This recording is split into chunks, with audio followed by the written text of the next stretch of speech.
Ceci est un livre audio autogénéré par Google. Introduction. Choisir d'écrire un livre sur la dynamique des systèmes en langue française relève sans doute d'un pari difficile. En raison du réel handicap que constitue en France au mieux la méfiance, au pire la défiance des milieux dits scientifiques à l'égard d'une discipline déjà ancienne et éprouvée.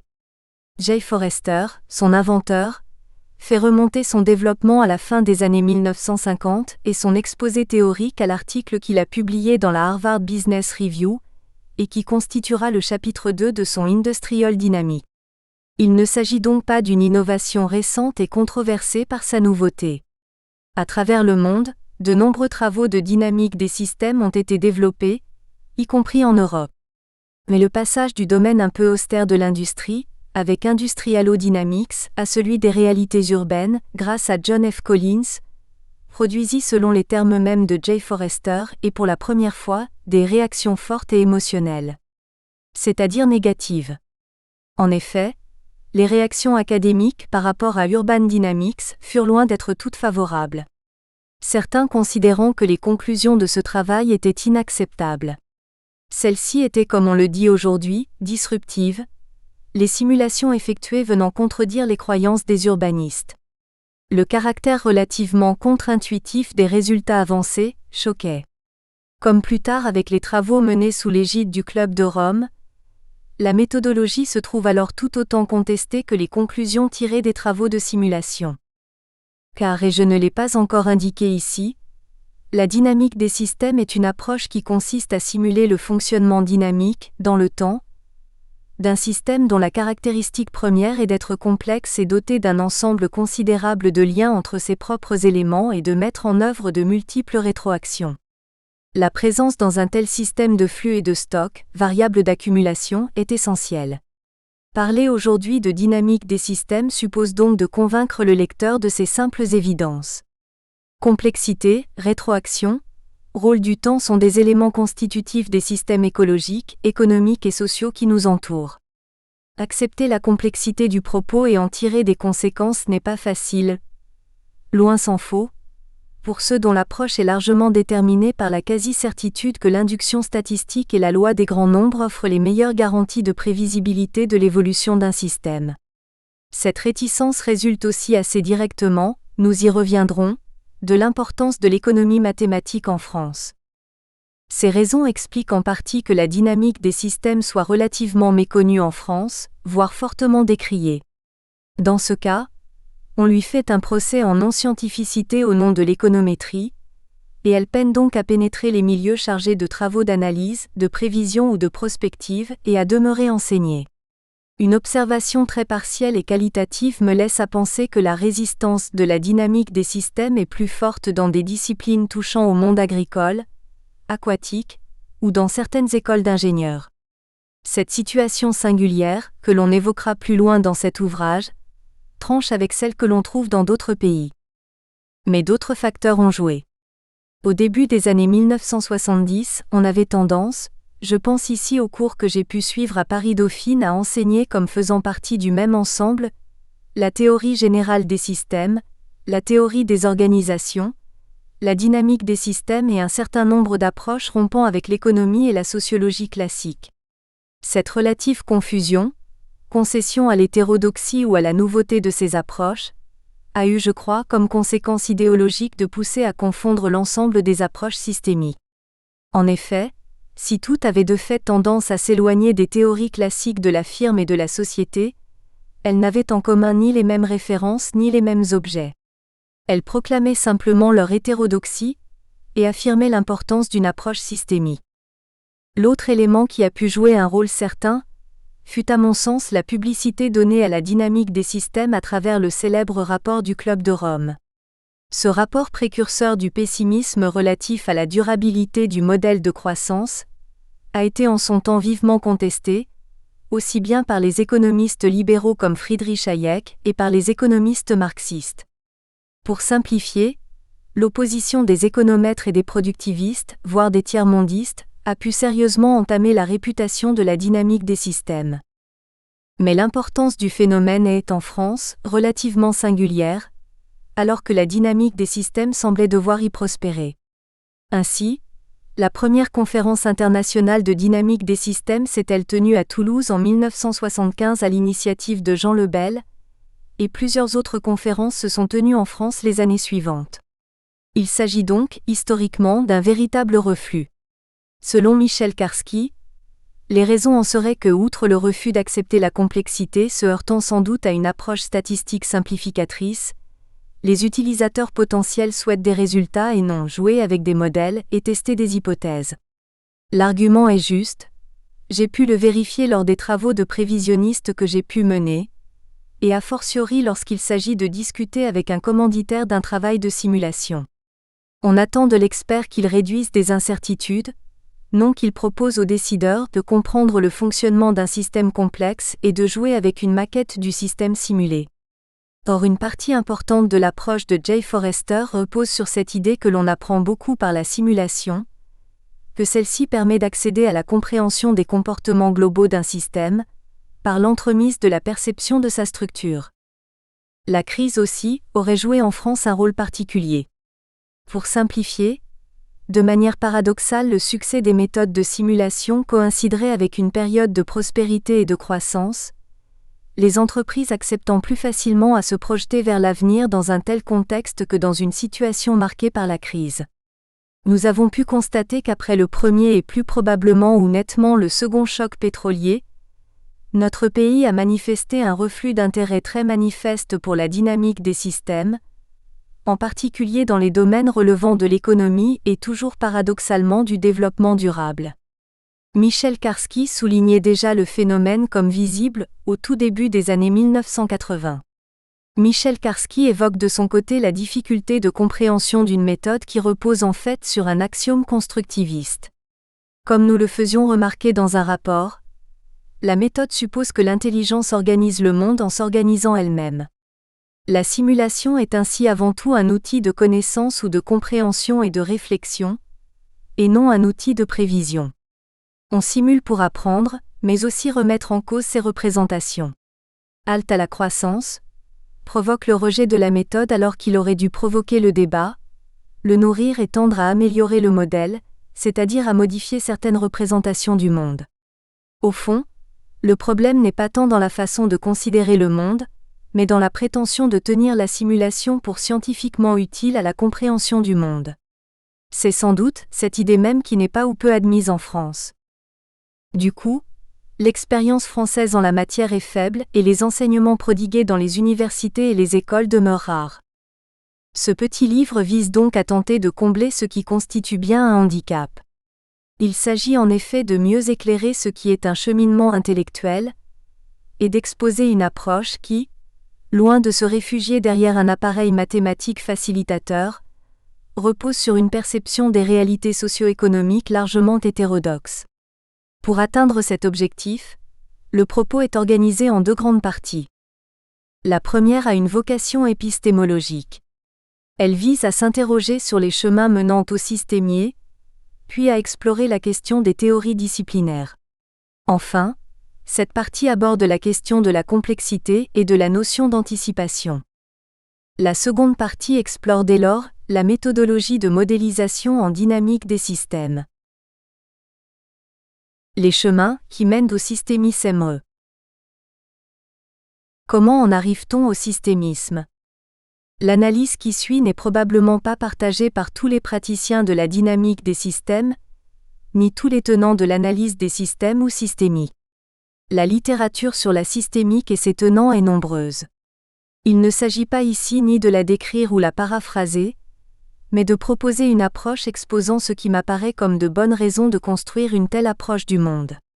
J'y rapporte ce qui me semble avoir été mon cheminement, qui n'est d'ailleurs qu'un cheminement possible. Pour autant, certaines dimensions épistémologiques sont essentielles, en ce qu'elles justifient de la logique qui finalement supporte l'approche systémique. 1. Comment expliquer le monde ? Instead of being a science, I suggest that economics should become a systems profession. Les théories sont toujours discutables et discutées. Souvent elles s'opposent. Pour enthousiasmant que puisse être le pouvoir explicatif d'une théorie donnée, surtout si elle paraît infaillible comme une loi physique, il est rare qu'elle puisse embrasser la totalité du monde. D'ailleurs, l'étymologie du mot est moins totalisante ou totalitaire. Plus libertaire. Théorie, théorein en grec, ne signifierait rien d'autre que contempler, observer, examiner. Mais il s'agit bien d'autre chose. D'une explication. Une théorie explique. D'un comprendre. Fournit des clés. Le passage du spectateur à celui qui sait et qui explique est un des mystères de l'étymologie. Ce que propose généralement une théorie, c'est une explication, souvent exclusive. Et pourtant, il n'y a pas toujours une telle totalité exclusive. Quand Marx s'en prend à Ricardo ou à Jean-Baptiste C., il dénie leur théorie, mais pas la totalité de leurs observations. On peut ainsi parfaitement s'interroger sur le point de savoir en quoi Proudhon, Marcuse ou Freud ajoutent des clés à celles de Marx, et peuvent en relativiser la portée. On peut, s'agissant de Pareto ou Walras, chercher à en contester l'implacable logique intégratrice avec le secours de Sierre, March ou Simon, certes, mais aussi de Nicolaï Boukharine. Mais le courant behavioriste ne réduit pas à néant les recherches des autres, même si elles en tracent explicitement les limites et partant en indiquent les erreurs constitutives. Les théories sont certes totalisantes, mais ne résument pas l'apport de leurs auteurs, dont la lecture n'est d'ailleurs jamais inutile. Vu d'un point de vue historique, on pourrait en parler longuement ici. La production théorique est datée et forme une sédimentation dialectique avec les théories précédentes. De même, à un moment donné, les théories en se contredisant s'éclairent et marquent leur divergence conceptuelle et épistémologique. La théorie de Keynes, pour édifiante qu'elle soit surtout si on n'oublie pas de lire le dernier chapitre de la théorie générale, souvent négligée, peut pousser le lecteur à venir compliquer les beaux modèles d'équilibre général en se référant par exemple à des théories fondées sur les unités actives de Pérou, voire à des travaux des théoriciens de l'organisation de l'espace. D'ailleurs, la relecture des grands classiques de l'économie, qui permet de voir comment la pensée économique s'organise en courants opposés, reflète en réalité une diversité qui ne se résume pas à ces oppositions. Il est normal par exemple que les uns et les autres s'opposent radicalement sur une question centrale, comme la théorie de la valeur. Pour autant, ce que disent les uns et les autres n'a aucune raison d'être exclusif et totalement incompatible. Même si certaines affirmations le sont. Et même si, in fine, à un moment telle explication l'emporte dans notre esprit sur une autre. L'emporte, comme résultat d'un processus, de quelque chose de plus complexe que la croyance ou la linéarité d'une thèse. Entendons bien. Le problème qui est caché derrière tout cela est multiforme. Il est politique. Il est bien entendu quelque peu incongru ou inattendu pour un marxiste d'admettre que Walras ait pu, tout socialiste qu'il fût, dire des choses intelligentes permettant de mieux comprendre le monde. Et bien sûr, on peut dire l'inverse. Il est évident que les oppositions théoriques conduisent à réfuter plus qu'à souligner d'éventuelles convergences ou compatibilités. Les choses sont encore bien pires si on prend en compte les approches disciplinaires.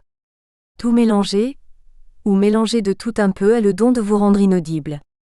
Imaginez un économiste devant écouter un auteur mélangeant à tout bout de champ de la sociologie et de la science politique, à de la psychanalyse, pour agrémenter son raisonnement économique.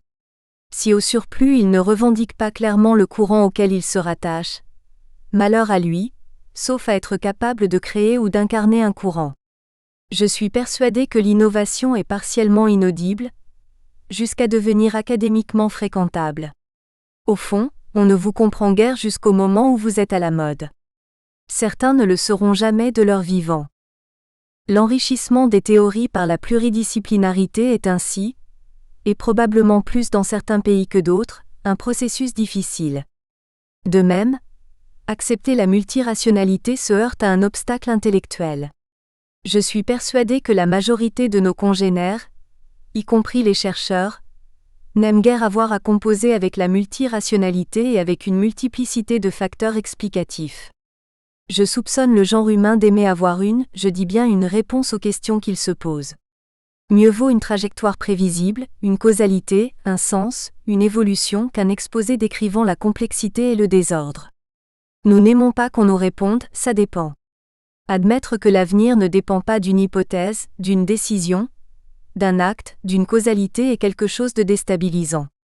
Le je ne sais pas du scientifique qui doute doit en effet vite se transformer en thèse en je vais vous dire, vous expliquer. On ne publie pas ces incertitudes, mais des théories, des explications. On n'aime pas le cheminement de la recherche, mais les certitudes de ceux qui savent. À la limite, on préfère au doute la démonstration de l'ineptie d'une thèse.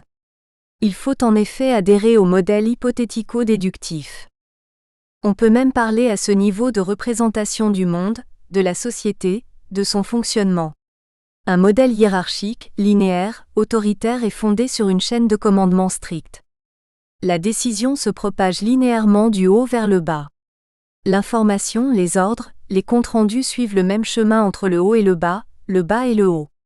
À chaque niveau, les marges de manœuvre des acteurs sont d'autant plus faibles qu'on est en bas. Le degré d'interprétation de l'ordre décroît au fur et à mesure qu'on se rapproche du terrain. L'image du cerveau recevant une information et donnant un ordre aux différentes composantes du corps est souvent donnée en exemple. Le bon fonctionnement, le fonctionnement normal, est celui où les organes sensoriels donnent la bonne information, et où le cerveau est strictement et immédiatement obéi. Nous sommes dans une logique où en fait, la décision produit des actes qui eux-mêmes génèrent un résultat. La prise en compte de rétroaction dans le système, rétroaction des acteurs, de l'environnement, etc., complique bien entendu la perception que l'on peut avoir. Il faut en effet imaginer que les choses peuvent ne pas se passer comme prévu. Que l'action ne produit pas nécessairement ce qu'elle est censée produire. Un système de management intégrant les rétroactions est perçu comme inefficace, long, complexe, coûteux et bavard. Sans doute, cette perception devrait-elle s'enrichir d'interrogations sur la résistance au changement, et sur tous les échecs rencontrés par tous ceux qui étaient pourtant sûrs d'eux et du caractère imparable de leur action. Militaires, sportifs, managers, politiques, ont plus vite fait de privilégier la simplicité par rapport à la complexité. À une question, on préfère souvent avoir une réponse unique plutôt que de générer de multiples questions, ou l'angoissant, ça dépend. Et pourtant mieux vaut savoir que ça dépend, et de quoi et comment. Ce petit exposé ne doit pas conduire à une sorte de relativisme simpliste. Il ne s'agit pas de dénier toute théorie même totalisante, mais d'en tracer les limites. Ce qu'il suggère, c'est d'une certaine manière de chercher à revenir sans cesse non à une volonté théorique, ou plus exactement d'affirmation théorique, mais une volonté de comprendre, d'exercer toujours l'esprit critique. Comme le dit Jay Forrester à propos de l'économie, as seen by most people outside the profession, economics has failed to adequately explain what happens in the instead of being a science, a suggest that economics should become a systems profession. En d'autres termes, les économistes doivent devenir systémistes. Sa critique vise en fait à opposer la science à l'approche systémique, ce qui le pousse à regretter le fait pour les économistes d'imiter les sciences dures. Ainsi dit-il, The usual economic literature presents economics as a science, with economists trying to emulate the hard science such as physics. Those attempts to force economics into the mold of a science have not been satisfying. Opposite. Dès lors, il est logique pour Forrester que les économistes ne parviennent pas à expliquer ce qui se passe dans le monde réel. Il faut donc changer de méthode. En tant que profession systémique, l'économie dépasserait les sciences de base pour parvenir à comprendre et redessiner les systèmes économiques. Il est évident que cette prise de position, négation du projet de constituer une science comme la physique et dépassement, provoque logiquement la désapprobation de ceux qui précisément professent le contraire. De ce point de vue, le systémisme apparaîtra comme une sorte de pragmatisme, où la difficulté de rendre compte de la réalité convenablement conduit à récuser l'existence d'une science économique a fortiori unique. 2. Le systémisme. De ce point de vue, le systémisme correspond bien à la prise en compte d'une complexité multiforme qu'il faut aborder en considérant des apports scientifiques multiples. La multiplicité des facteurs et l'importance des interrelations contraignent à éliminer les explications trop linéaires ou simplistes et obligent à prendre en compte à la fois, par exemple dans le champ économique, à ce qui relève de la sociologie, de la psychologie, des processus de décision et d'interrelations dynamiques non linéaires, Forrester Opsi. Le point de vue global qui se cache derrière le systémisme, parfois baptisé holisme, résulte bien de ce que, fondamentalement, les gens qui se retrouvent dans l'analyse systémique considèrent que l'on ne peut appréhender un système que dans sa globalité. Le tout, c'est-à-dire l'ensemble des éléments le composant, ne peut se réduire aux caractéristiques de ces éléments. En ce sens, Marx a une vision systémique, même si, in fine, réduit la diversité systémique et la dynamique du système capitaliste à un moteur principal ou déterminant. En réalité, le systémisme ne se résume pas à la prise en compte d'une seule dimension considérée comme déterminante. D'où l'accusation portée à son encontre de comportementalisme ou de behaviorisme. Va encore pour la complexification, mais récuser a priori les paradigmes des uns et des autres, ça non. Ce qui est en cause une fois encore dans cette critique, c'est au fond l'éternel problème des courants théoriques. Le systémisme doit rentrer dans une catégorie. Qu'y a-t-il pourtant de commun entre Hersier, J. March, H. Simon, Y. Varel, K. L. von Bertalanffy, Mélèze, J. Forester ou E. Morin? J'ai envie de dire tout et rien. Tout, parce qu'ils sont tous des théoriciens systémistes. Tout parce qu'ils expliquent à leur façon qu'il n'y a pas de causalité linéaire, qu'ils refusent de considérer la réalité économique et sociale comme un mécanisme déterminé. Rien parce qu'ils disent, exposent des choses différentes, avec des méthodes différentes et des objectifs différents. C'est dans ce tout et ce rien que nous puisons l'inspiration d'une approche différente, ouverte, de notre monde. Yves Barrel expliquait assez bien cette ambition du systémisme en disant qu'il s'agissait de répondre au besoin d'appréhender les totalités en tant que telles, et pour ce faire, d'entretenir une dialectique permanente de passage du tout à la partie. Le tout est la partie, ou les parties. La chose est essentielle. C'est là que réside la complexité. On ne peut comprendre l'un sans l'autre. Du coup, la causalité est nécessairement plus ou moins, souvent plus complexe. En fait, le systémisme est bien de ces attitudes résultant d'une posture incrédule. Nous ne sommes pas aveugles, mais éblouis. La complexité des causalités ne peut se satisfaire d'explications simples, monorationnelles. De ce point de vue, il apparaît que les logiques hypothético-déductives qu'on tend à imposer au niveau académique en France, dans le monde, aboutissent à pousser les chercheurs et universitaires à faire rentrer la réalité dans leur théorie avec un chausse-pied. Le systémisme de son côté, en tant qu'approche obsédée par cette dialectique tout-parti, mais aussi invariance et changement, etc., constitue une rupture quasi-culturelle. Il ne s'agit pas de comprendre pourquoi, mais bien plus comment. L'équilibre n'est dès lors qu'un état parmi d'autres, un moment. Les lois elles-mêmes qui sont censées expliquer le monde n'ont aucune raison a priori d'être plus stables. On peut parler ici d'environnement, pour désigner le caractère ouvert d'un système sur l'extérieur, ou pour signifier que ce qui n'est pas dans le système l'influence. Sans doute. Mais les choses sont en réalité plus complexes encore. Les comportements globaux dépendent en effet non seulement de l'environnement du système, mais des interrelations internes au système. Ainsi, un système auto-adaptatif ne l'est pas seulement par rapport à l'extérieur. Il l'est souvent par les comportements que génère en son sein l'influence de l'extérieur. En d'autres termes, on n'a pas besoin de modifier les logiciels ou la stratégie programmée pour que le système s'adapte. Il apprend, structure ses réponses, les rend plus pertinentes. 3. Un exemple sportif. Un exemple sportif, cette question de l'adaptabilité est l'une de celles qui font débat dans le domaine rugbystique. Faut-il privilégier la programmation à l'avance, des temps de jeu et des réactions aux situations, ou au contraire, l'initiative, la prise de risque dans le cadre d'un référentiel commun? La question oppose depuis des lustres les entraîneurs, non pas en théorie, mais en pratique. En réalité s'opposent deux conceptions fondamentales du système que constitue une équipe, et de ce qu'est une rencontre sportive. Deux visions de l'efficacité et de l'intelligence, de la rigueur et de l'adaptabilité. Deux théories, renvoyant à deux conceptions du comportement humain et de l'action en milieu hostile. Si les deux sont nécessairement systémiques, elles ne se représentent pas le même système, la même auto-adaptabilité. Or, le rugby a cette particularité d'être un sport d'affrontement dont la caractéristique est de rechercher à créer du désordre, on peut parler de déséquilibre, chez l'adversaire au point d'ouvrir des espaces dans sa défense. D'où la question fondamentale de l'alternance.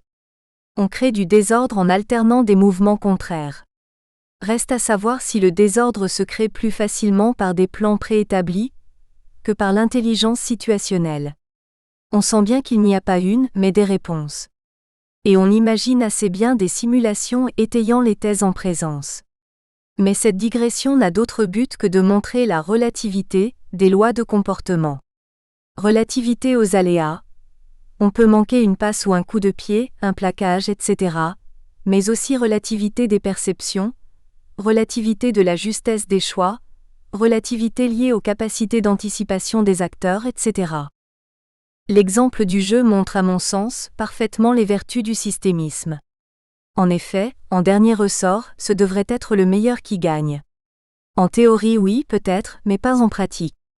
Or c'est précisément cet écart qui justifie qu'on raisonne autrement. Surtout si la raison l'emporte peu souvent. Une équipe est un ensemble de joueurs qui sont censés jouer le même jeu. Je veux dire par là, de la même façon, chacun devant remplir un certain nombre de fonctions. Tout ceci est complexe et interactif. Il suffit de rappeler que sur le terrain, 30 joueurs bougent simultanément et réagissent au comportement des autres, partenaires comme adversaires. Or tout joueur, et a fortiori tout entraîneur, sait bien que deux équipes ne refont jamais le même match. Non seulement elles apprennent et s'adaptent, sont sensibles aux conditions extérieures, temps, vent, chaleur, supporters, etc., subissent des aléas, mais tout simplement ont à un certain moment un certain mental et un certain état de forme. En fait, on sait bien intuitivement que le comportement d'une équipe, c'est-à-dire d'un système, et a fortiori en face d'un adversaire donné, est quelque chose de difficile à prévoir, bien plus que celui d'un joueur pris isolément. Il est même évident que la performance d'un individu dans la réalisation d'un geste technique est plus difficile à prévoir en situation qu'à l'entraînement. La différence, le système et les interrelations multiples en son sein, la psychologie aussi. Or c'est bien là que l'entraîneur peut développer deux stratégies. L'une d'elles consiste à laisser le moins de prise possible à l'environnement sur les individus. On cherche à réciter son jeu, l'imposer sur la base de schémas 1000 fois répétés. L'autre à apprivoiser l'environnement par un travail permanent dans le désordre avec comme objectif de travailler le plus possible l'intelligence situationnelle. En fait, de style de jeu, il y a en réalité des représentations différentes du monde, et des paris sur le comportement des systèmes. On peut opposer à l'infini ces théories, voire chercher à les combiner. On planifie n temps de jeu, puis on improvise par exemple. Mais ce qui est finalement intéressant, ce sont les implications de ces théories sur l'entraînement des joueurs, sur leur apprentissage et sur le comportement des adversaires. En fait, la théorie, comme représentation, vient interagir sur le réel, qui lui-même va influencer la mise en œuvre de la théorie, voire la modifier. On est là en plein dans ce qu'on appelle une boucle, des boucles de rétroaction ou feedback. Or ces rétroactions ne se propagent pas avec la même vitesse. Ainsi, l'apprentissage de tactiques ou de schémas prend du temps, un temps variable selon le degré de complexité, l'intelligence situationnelle des joueurs, leur dextérité, mais aussi leur bagage technique, leur expérience et la situation concrète. Ainsi, intégrer un produit d'une école donnée de jeu dans une équipe pratiquant un autre type de jeu est parfois difficile, long, périlleux. Mais au surplus, l'interaction ne fonctionne pas à sens unique. Ce que je fais, bien ou mal, peut influencer ce que nous concevons de faire. De ce point de vue, le fait de n'être pas sorti du même moule comporte un risque mais également un avantage. Le joueur apporte avec lui l'expérience des autres, et éventuellement des dispositions restées en sommeil chez ses partenaires. L'apprentissage est en réalité un échange. Le professeur apprend aussi. L'exemple sportif peut être transposé dans d'autres domaines. Le travail professionnel, la recherche, l'action politique ou syndicale, etc. 4. La théorie comme pari. Une théorie, c'est d'une certaine façon une réponse. Un modèle permettant de comprendre, d'expliquer.